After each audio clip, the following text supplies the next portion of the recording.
91.3 WVKR Independent Radio, Poughkeepsie, New York. You are tuned into LocalMotion. It's 5:08 on Wednesday. We just heard a wonderful song, Second Avenue, by my upcoming guest, Tim Moore. Was released back in 1975, and we've got lots to talk about. Let's get Tim on the line. Tim, are you there? I sure am, Rita. Wonderful, wonderful. All right. I hear you loud and clear, and thank you so much for your time here today. I'm really looking forward to talking to you. You know, I don't have very many first-time guests anymore, and I'm sorry it's taken so long to get you on the show, but better late than never, and I'm so thrilled to be talking with you and listening to your music. You've sent me so much great music to listen to, and we just heard Second Avenue, and so thank you for your time and for being here, Tim. Thank you. You bet. Yeah. Looking forward to talking. Yeah. Well, there's lots to talk about. Let's start at the beginning. I always like to back up a little bit and see how music started in people's lives. Your first instrument, piano and trumpet, correct?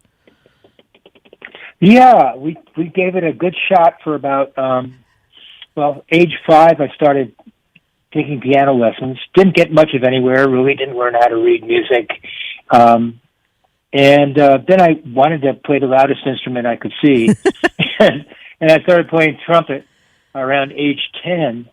And didn't go much of anywhere with that, too, because I didn't have the breath and the right embouchure. You know, embouchure is sort of like how your teeth are aligned. So, and then my parents gave up on me, and they said, "You want a guitar, right?"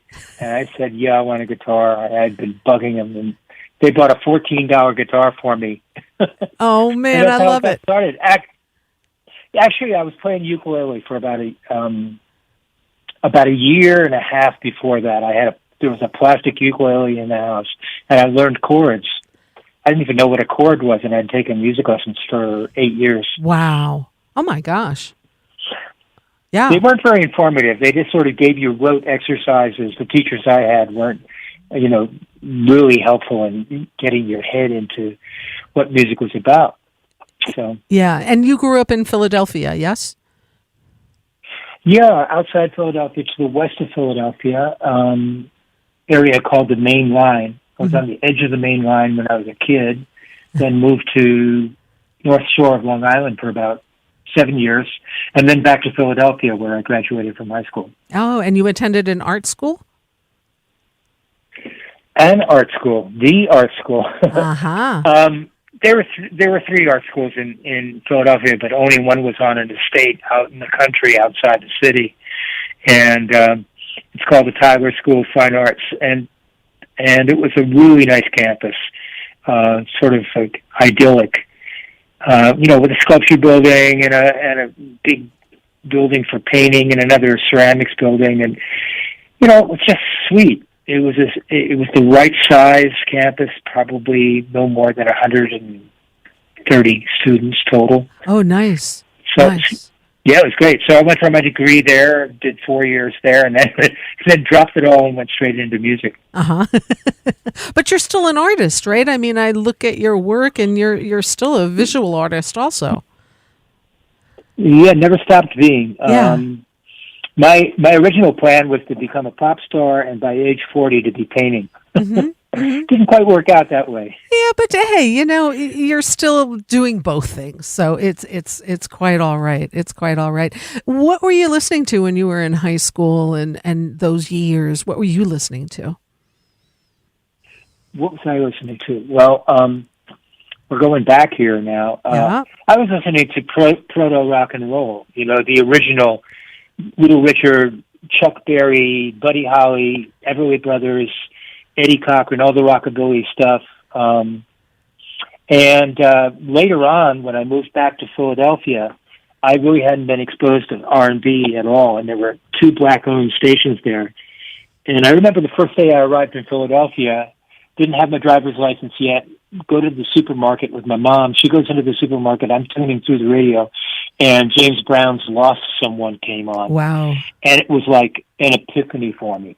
Wow. I mean, we're talking about the original Lost Someone, not the not the Live at the Apollo version. Right. He just I was on another planet by the time I finished listening to that. And I said, I'm not listening to any of these pop, top 40 radio stations. I want to listen to these stations. Yeah.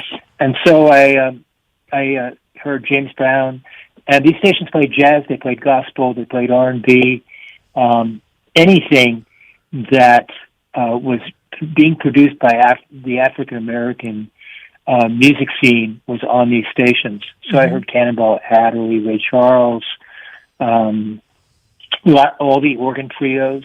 Wow. Like Jimmy McGriff, and so that stuff really turned me on. And when I started playing in bands back down in Philadelphia, we were playing lounges, and it was not really that scene. It wasn't Beatles. It was more like there was a saxophone player up front. So we really didn't do rock and roll until I got back into art school. Gotcha. And then I found some people who really wanted to make rock, and I also playing jazz piano by then. Wow. So yeah, when did ecumenical for a while. When did you start composing? Was that always with you as well, or did that come later on? I tried writing a few songs, but until Dylan broke the membrane between the singer and the songwriter, I wasn't really impressed with songwriting as something that could be really cool and impressive, and really absorbed me. But as soon as I heard Dylan, it was a whole other thing. That was it. His Freewheeling album was the first one I heard, and those songs just blew me away. I said, "Oh, songs can do that." Right.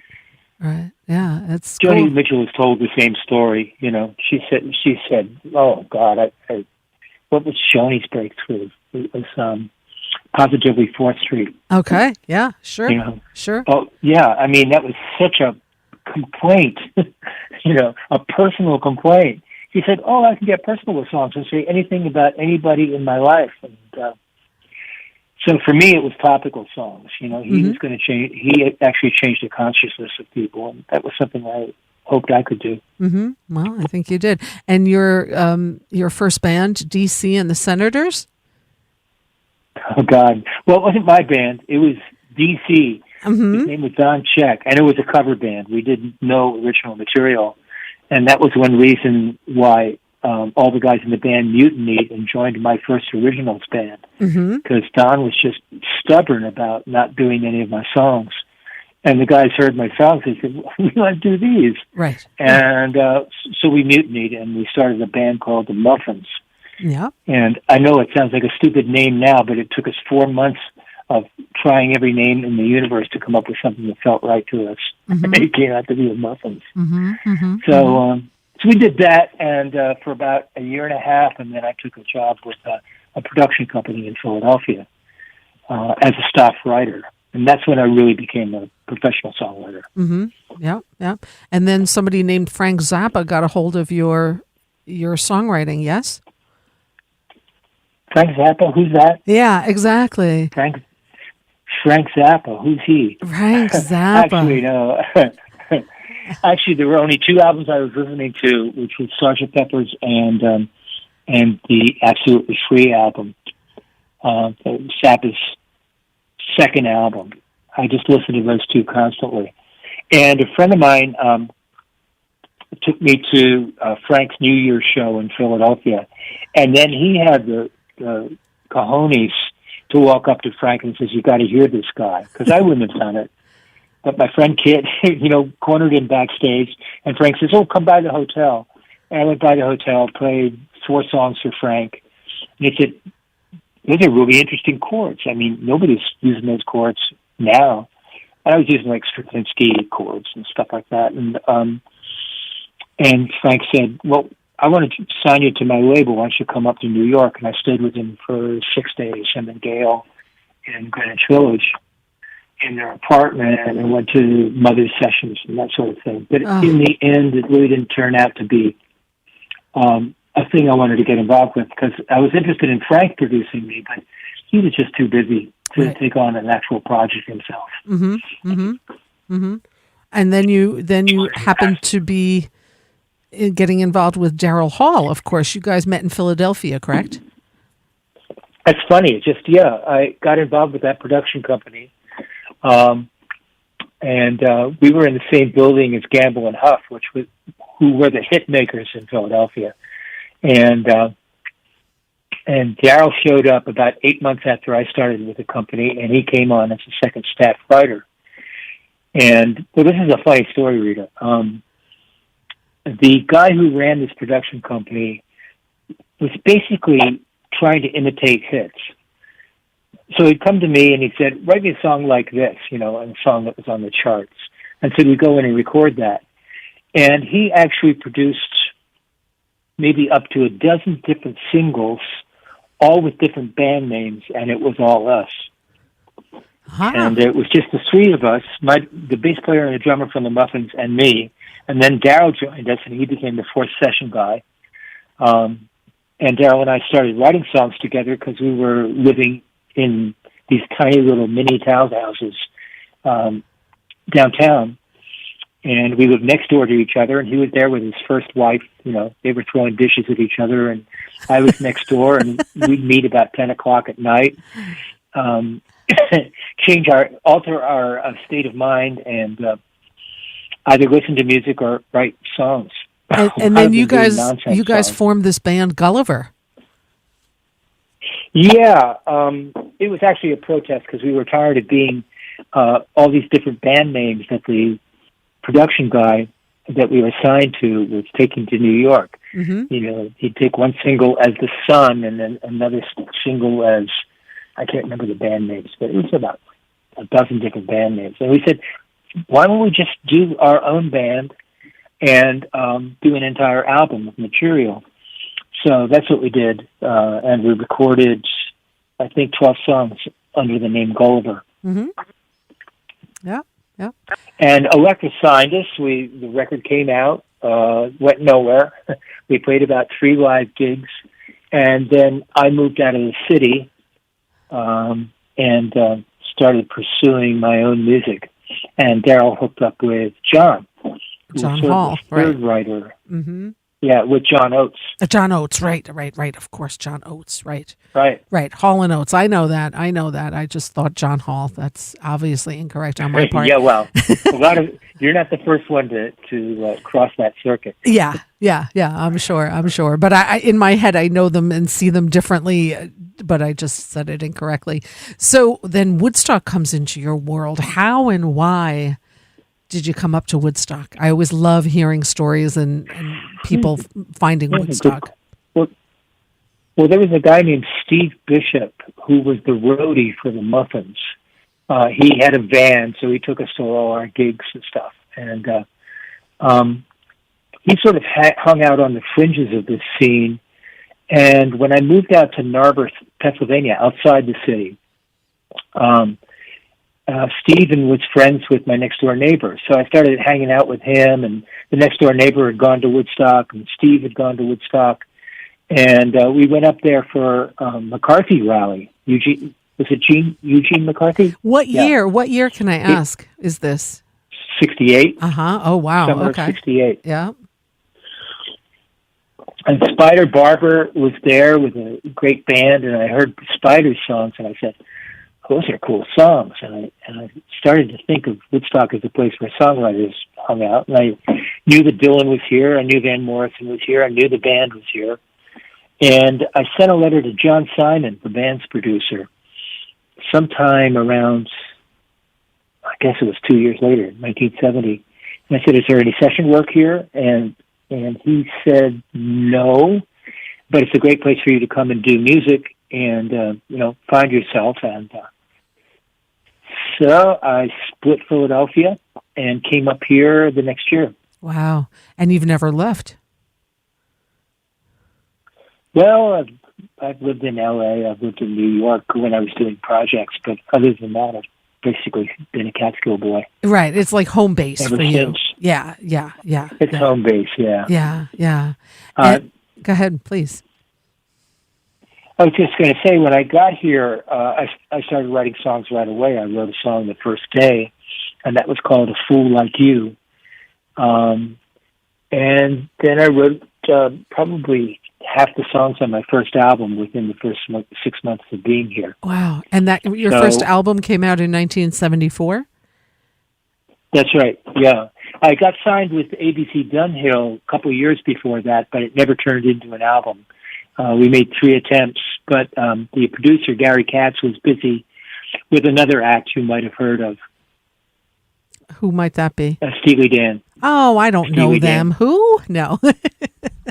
Yeah. Gary was really good friends with Walter and Donald, and when I was signed with ABC, I'd see Walter and Donald a lot. Walter played on my sessions, and Donald sang on my sessions, but I had no idea what they were up to. And Gary, Donald would come by my sessions when I was recording, and Gary was producing, and Gary would say, "Donald's really good. He's really got some good stuff." And Donald would be out there when he could, playing the studio piano while we were in the control room. And I sat down and never really got the idea of what Walter and Donald were up to, and Gary. They'd all come out from New York. Gary had gotten a staff job at ABC Dunhill. Walter and Donald were staff writers. They were all getting stipends to get in LA, to be in LA and develop Steely Dan. Mm-hmm. So I'm clueless. I'm trying to figure out why Gary Katz isn't really giving me like primo attention. Mm-hmm. And it never occurred to me what he and Donald and Walter were up to until our third attempt at making an album and getting tracks for an album at Record Plant in New York. And Gary whips out this 2-track, and the engineer puts it on. And at top volume on the Record Plant's monitors comes "Do It Again." Okay. Mm-hmm. Mm-hmm. And the blood just kind of drained to my feet at that point. I said, "Oh, this is what this is." And we put out a single on ABC Dunhill, and I got out of there. Right. But you I said they spent $50,000 trying to make a record. Right. But your first release there, Second Avenue was on there, right? Actually, no. Second Avenue got released on a label that my manager set up with ABC Paramount. Oh, okay. And, okay. So we got about $33,000, and my friend from Philadelphia, who was an engineer at Bearsville, Nick Jameson, wound up being the producer of that. Gotcha. And Nick's a great multi-instrumentalist himself, but he basically let me wail on bass, keyboards, and guitar. So I'm playing just about everything except drums on that record. Nick's playing drums a little bit, but when it came to guitar, he never picked up a guitar and tried to do his own thing. He gave me the freedom to develop all the tracks the way I heard them. And people still think that's the best album I did because it was just organic. Yeah. And Nick was really a great facilitator. Right. Yeah, no, absolutely. Now, when did you start playing all these other instruments? You started, I know, piano, trumpet, then of course guitar is your main instrument, but you've been playing everything else. Is that something you've just learned over time, or did you take a lot of time with another instrument and really try to learn it well, or just how did that all come together? Funny, Malcolm Gladwell talks about the 10,000 hours it takes to become really, to develop real expertise in anything, whether it's the Beatles, playing all the gigs they played before they hit. And for me, it was just endless practice, learning songs from the records. Mm-hmm. And so I'd learn Burt Bacharach songs, I'd learn Motown songs, I'd learn Beatles songs. And my ear got really good at being able to tell what chords were. I'd learn a song in about, 10, 15 minutes. Wow. And that was the guitar, and then I got pretty good at that at piano after a while. But I was playing more or less jazz piano. I've been shown a few chords in high school.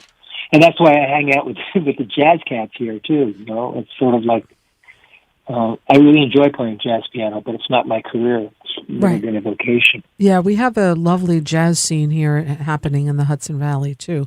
For sure, for sure. So in 1975, you released Behind the Eyes, and that also has Rock and Roll Love Letter in there, which also was a hit, and also a hit for the Bay City Rollers. Well, here's the funny thing. The record company that had Second Avenue out shut its doors in the middle of the summer of 1974, and all of a sudden we didn't have anybody promoting it. And what happened was that I was on the charts, but the label was closed. There were no salespeople or promo people working the records. And within a day, we got calls from Clive Davis and from David Geffen. And I met with both of them on the same day on two different coasts. What? So I had not a Zoom meeting. What? Oh my gosh! Not a Zoom meeting. We're talking about my meeting Clive at 11:30 or 12. We go out to lunch. By 1:30 or 2, I'm headed to the airport, and by 6 or 6:30, I'm in Geffen's office in Los Angeles, talking with him. And then he takes me home to. He was with Cher at the time. So he takes me to Cher's house, and I'm having dinner with him and Cher. Oh my gosh. And then Bette Midler comes over, and I play some songs for Cher on the piano, and she winds up recording one of them. And it was just, and David Geffen had Joni Mitchell, Bob Dylan, Jackson Browne. It was a whole singer-songwriter stable. Wow. So I said, no, I want to be on this label. Yeah, so you do. Fast forward now from Second Avenue, and Art Garfunkel records that, and he and I sort of split all the radio stations and sales, and then I'm into making a second album, and I came up with Rock and Roll Love Letter on a little house right near the golf course in Woodstock golf course. I had a little house on the edge of the course there, and I could turn up my amp as much as I did. And the song turned me on so much, I must have played it for 2.5 hours straight. Oh, fun. And so I went in, it was full of guitar riffs and stuff. And we recorded it. The album came out. For some reason, the promotion department picked another song to promote and never really went for it. And what song were they trying to promote? It was a song called "If Somebody Needs It" that was the lead cut on the B side of the album, and it was a very pop song. It was very McCartney pop kind of tune. It was good, but it wasn't Rock and Roll Love Letter. And Clive Davis, let's revisit him now. Clive didn't get to sign me, but he's scouting my records for hits.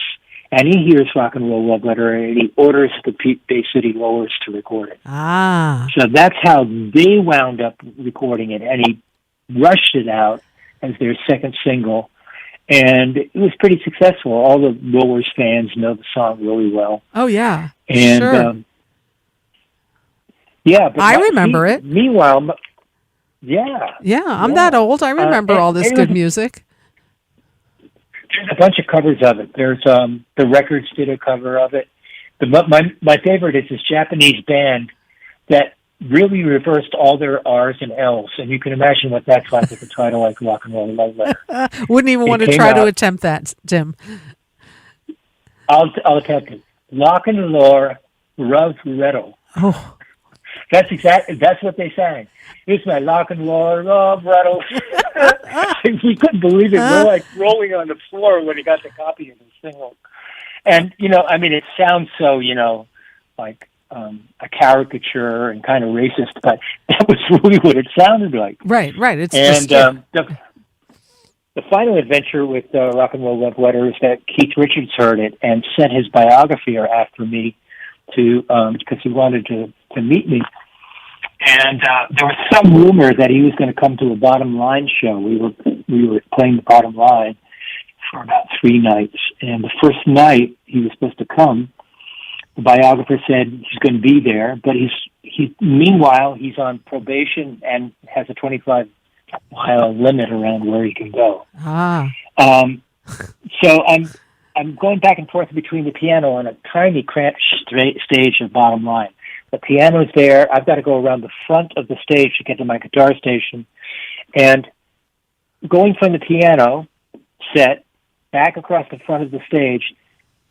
Some guy grabs me by the ankle, and I trip forward, and my guitar player catches me before I'm just like my nose goes into the into the stage floor, and I'm really embarrassed because Keith's out there probably somewhere, and so we finished our set. We go back behind the stage where the dressing rooms were.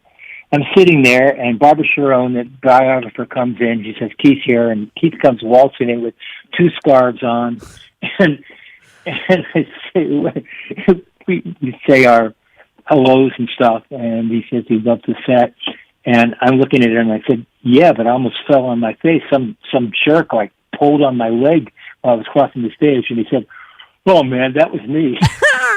Oh my God, what a great intro to Keith. Yeah, so that was good. So we hung on and off for about 3 years. Saw him again about 2 years after that. And then we finally saw each other maybe 20 years ago now at a jam. We had a jam down at his house. But it was great to have him be a fan of this because he heard the riffs on the record and said, "Oh, this guy's like coming from my place." And it's true. It's a very Keith Richards-y kind of intro for that record. So pretty cool stuff. Pretty really cool stuff. Yeah, absolutely. Yeah. Oh my gosh. And then you recorded your third album in L.A., right? White Shadows. Mm-hmm. Yeah. Yeah, that's an interesting experience because first of all, the album cost a lot, a lot more. My first album cost $33,000. That album, the second one cost about $55,000. And then we jumped to about $200,000 for the third album. Wow, that's a major increase. And and that's, I don't even know what that's worth now in 2021 dollars. Right. But I went out there and worked with a producer from A&M Records, and he knew all the top cats. So the reason that budget blew out was we were playing triple scale to all the top session guys, Leland Sklar and Jeff Porcaro and Billy Payne and Timothy singers Schmidt. like Michael McDonald and Timothy Schmidt. Michael McDonald was on it. Wendy Waldman was on it. Jackson Brown's backup singer, Rosemary Butler, was on it. There was just so many stars, and they were all getting paid triple scale. Yeah, they're all happy. Yeah. But it's a very slick L.A. sounding record. Some of the songs on it are great. It's very consistent sounding. It's probably the most polished production of all the records I have out. So yeah, and then there's some good songs on it too. Oh yeah, well, I mean, your songwriting is unbelievable. When I started out and listening to all this music, I remember like going back to Second Avenue. I'm like, I remember that. That song just like grabs your heart and twists it around a couple of times, and it's like, whoa. And that was where it started. And listening to all of your work, it's very poetic and it's very heartfelt, and it's beautifully written. I mean, you definitely have quite a craft, for sure. And then you release your album Flash Forward and had a hit in Brazil with the song Yes. And that rocketed to number one and was there for 10 weeks or so or something. So about 10 weeks, yeah. How did Brazil find you? And why Brazil? It's pretty funny. Let's see. I came up with that song in the middle of making that album. It was actually summertime, right around this time of year. And I walked out to my porch and I just started strumming it. And it turned out that it was a really good romantic song. I knew I had something that was going to be popularly appealed had popular appeal as a romantic song. But this was my last contractual album for Elektra. They didn't really push it in the U.S. They basically met the obligations of the contract, gave us the budget, pressed the records, and but nobody was really pushing it in the U.S. The man I was signed to under a production deal had me record a Portuguese version and a Spanish version because he had some friends in Mexico and South America. He had some contacts there. And then in about 3 months after I did that, I heard that the record was climbing up the charts in Brazil. And I didn't even know I had a deal in Brazil. But this company put it out, and they got it placed on the most popular, most watched television show in Brazil. Now, down there, they have primetime novellas. We watch episodic stuff all the time. But in Brazil, in those days, at 8 o'clock, everybody watched the show Selva de Pedro. And it was basically a primetime soap opera. But the main female character, they gave my romantic song to her. So people were hearing it every night.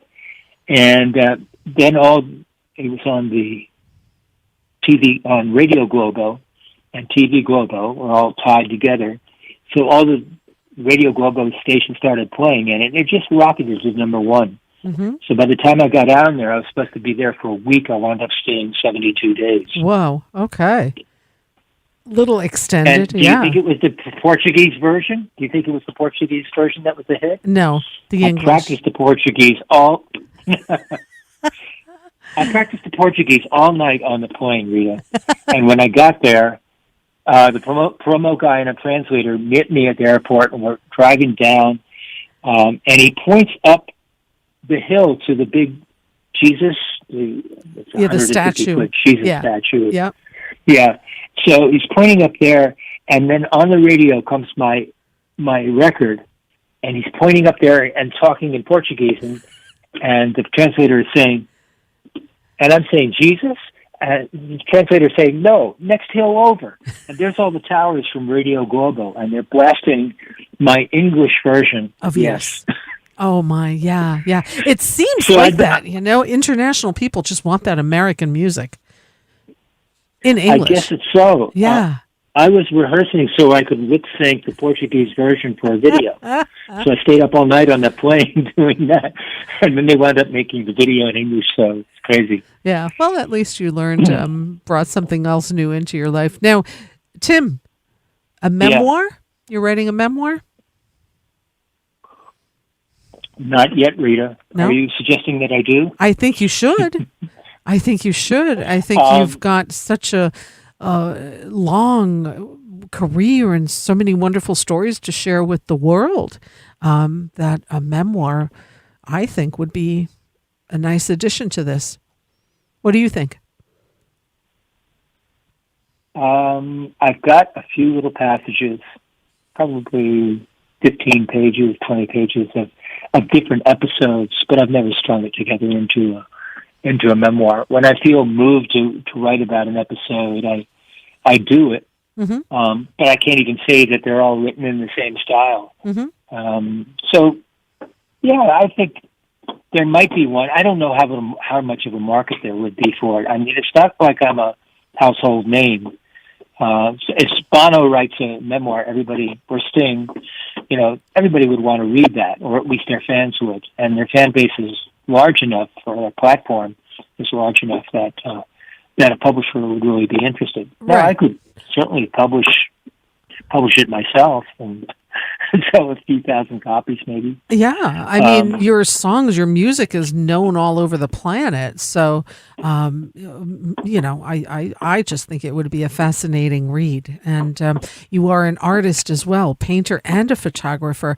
Do you show your work, sell your work, have people look at it? What do you do with that part of your artistry? Well, thanks for asking. It's just starting to awaken. I've got a few people interested in either doing NFTs, the blockchain kind of art distribution.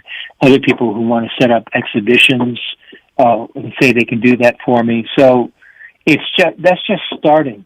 But most of my work is virtual. The things that you see in that Poetry Journal article, for instance, that artwork was all done in iPad Pro. Wow. So, with a pressure pencil.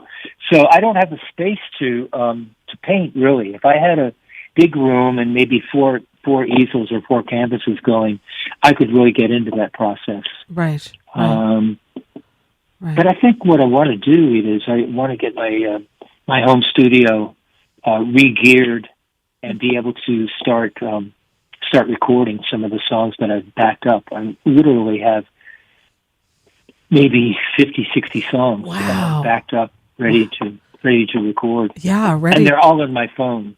Whoa. Well, make sure you back that phone up and you don't lose any of that. That would be too valuable.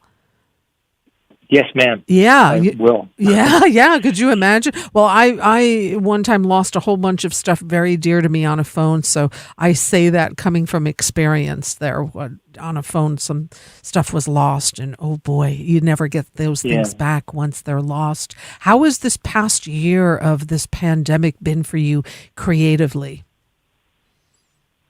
I'm lucky. And I think a lot of people who have good creative vocations going were very lucky. Anybody who could work remote was lucky. Anybody who already is producing their work at home or in a studio or someplace where they're not paying rent, they're all lucky. Mm-hmm. And so I got to say I was lucky too. It was a somewhat productive period for me. I moved a couple of important projects forward. And for me, it wasn't bad. It was horrible watching what people were going through. Yeah. I lost a couple of friends. Oh, I'm so sorry. Oh. Yeah. And both of them within a month of the vaccine being available. Oh. And they got through most of 2020 and then succumbed right around Thanksgiving time. Oh boy, yeah. They got it and went straight to the hospital and didn't come out. Oh boy. So, I think it's been a heartbreaking episode for so many people. So, whatever it was for me in terms of people, there's some good things that moved forward in my work, but I can't say that it gives me any great joy to have gone through the last year. Right. Yeah, absolutely. Yeah, it's been a period, but it's nice to see a little light coming back, a little music coming back, live music, and so we're seeing a little light at the end of this very dark tunnel. Have you been out to? Oh, me? Have you been out to hear live music? Oh, yeah. I sure have. Oh my gosh, yes. We're so lucky here in the Hudson Valley. Look at what we have. I have been outside last summer. I went to Bearsville a few times, also Colony and Woodstock and the Falcon had nice outdoor, distant, everything was safe, and now same thing. All these great venues are opening up, and it's so important. I do this show to promote the music in the area, and the arts have taken such a hit over this year. The last to open up, and these musicians, and I always strongly hope that listeners support the local scene and support the small venues and the musicians, and buying the merchandise or a book or whatever you can do to support the local scene that we have here, because it truly is a treasure. You've been here for a very long time, and we need to keep this going here. So that is my hope, that now that things are opening up, that people are going back to see music. How about you? Have you been out to see any music yet? I went out to hear some friends at Anarella, some jazz friends. Oh, yeah? Last week. Mm-hmm. And that was nice. My friend Lisa produces the jazz there. She's been doing it for 5 years now. But the other thing that I wanted to get out to see, I've patronized them on a couple of online concerts. This is my friend's The Restless Age. Oh, yes. You have a special place in my heart because you were there at the Falcon when me and Brendan and Will, bless their hearts, they actually took my albums and learned a whole bunch of those songs. I mean, rehearsing with them was hardly any, effort at all. because they already knew the songs, they knew all the vocal parts. And so we went down to the Falcon and ran through about, what was that, a 10-song set, 12-song set? But you were in the front row there. Yeah, I was. So you got to hear it. Yeah, I was. Yeah. It doesn't get more professional than The Restless Age. And that's one of the tracks I want to play because we're going to finish up talking here in a minute or two.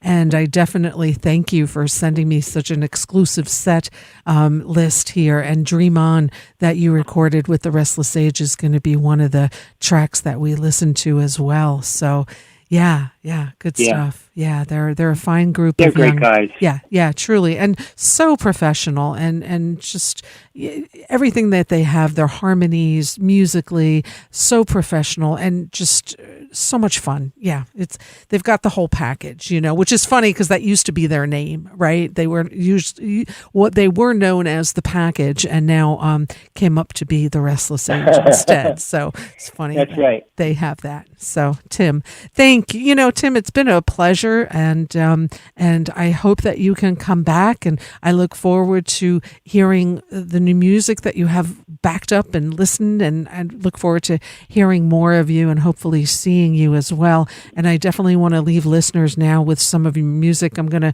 play Rock and Roll Love Letter, and then we'll play Dream On. And then if we have time, we'll also do Happy Birthday, Mr. Dylan, who of course turned 80 years old very recently. So we've got lots to go on here. Is there anything else that you want to throw out there that I may have missed? I know we only had a short time and we could literally talk for hours more.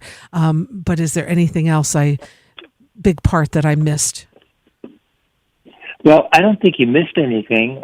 There's certainly more to talk about, but I just want to thank you for your sweet support of so many of the musicians in the area, and it's really great to just finally get this together. We've been talking about it for 4 or 5 years. I think the first time you came to me was at Harmony in Woodstock, probably in 2014, 2015. And I'm saying, yeah, I'll do this sometime. And then I kept on hearing about friends who were doing your show. Pete Levin was doing it. And it's like, I got to get this thing together. And we finally did. Yeah, and we finally did. And now I have your music, and I'm going to keep playing it. And just, I thank you for your time. And I really do hope to see you out and about soon. I do love spending some time in Woodstock, and I do hope to see you out there. In the meantime, let's get some of this music out to the listeners, Tim. And I wish you continued success and health, and most of all, happiness. So thank you for your time here so much, today. Rita. Yeah, my pleasure. I will talk with you soon, Tim. Okay. All right. Talk later, Rita. All Bye-bye right. now. Take care. Bye-bye. 91.3 WVKR, Tim Woods. Let's go along as promised here. Some music that I'm guessing you might have heard before, written by my guest today, Tim. Rock and Roll Love Letter here on 91.3 WVKR.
living in the USA. But this guitar is a blessing, this piano is a muse, and electricity's a devil with a 20-amp fuse. This is my rock and roll love letter.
Are you singing along? I know I am. Rock and Roll Love Letter.